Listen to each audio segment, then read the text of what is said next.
Secretary of State Vance announces an early end to his Middle East shuttle diplomacy amid signs of a snag in the peace talks. The president's anti-inflation chief, Alfred Kahn, modifies the wage price guidelines to help labor.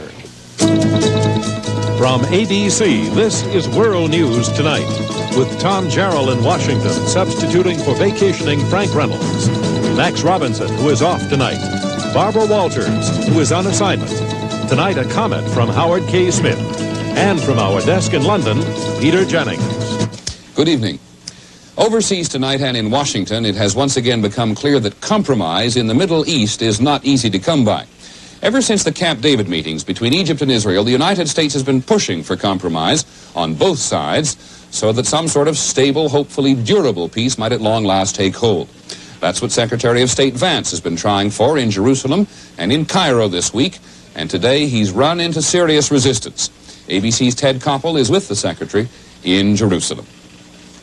Early this evening, Secretary of State Vance went to the American Consulate General here in Jerusalem and placed a call by scrambler phone to President Carter at the White House. The two men talked for 15 minutes and jointly decided that Vance would leave the Middle East Friday morning and return to Washington. Have the talks broken down? No, but they're obviously not going well, and the United States seems to be in the process of putting intensive pressure on the Israelis.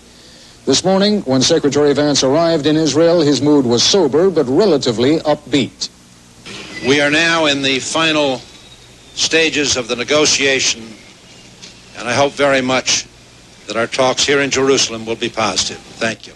Apparently, the talks have been anything but positive. There were two negotiating sessions today, and following the second, Vance signaled trouble, although he was still doing it very softly. It was a friendly discussion. It was a thorough discussion. There are differences of views between us, but we will be continuing our discussions tomorrow morning. It was shortly after making this statement that Vance called President Carter. Shortly thereafter, an American spokesman told newsmen in Jerusalem that Vance would leave for Cairo late tomorrow afternoon and then on to Washington Friday morning. But ABC News has learned that officially no such word had been passed to Prime Minister Begin at the time that newsmen were briefed. The lack of formal notice to the Israeli government leaves maneuvering room for yet another change in plans, so that if tomorrow the Israelis show new flexibility, Secretary Vance may be reminded of his previous commitment to stay out here in the Middle East as long as his shuttling was useful.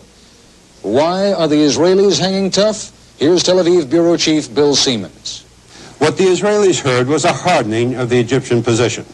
First, an Egyptian proposal to, in effect, cancel Article 6 that gives the peace treaty priority over others.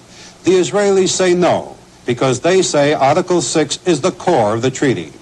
Secondly, the Egyptians are sticking to their demand for a specific timetable for setting up Palestinian self-rule.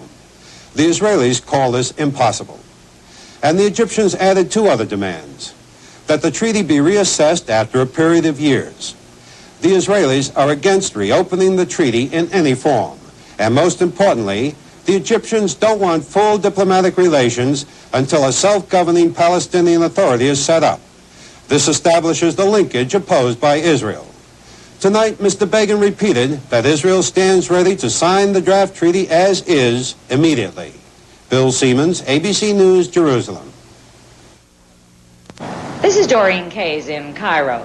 There is certainly no sense of gloom and doom here tonight. On the contrary, President Sadat and Egyptian officials are in an upbeat mood because, as one official put it to me, the Egyptian and American positions are identical.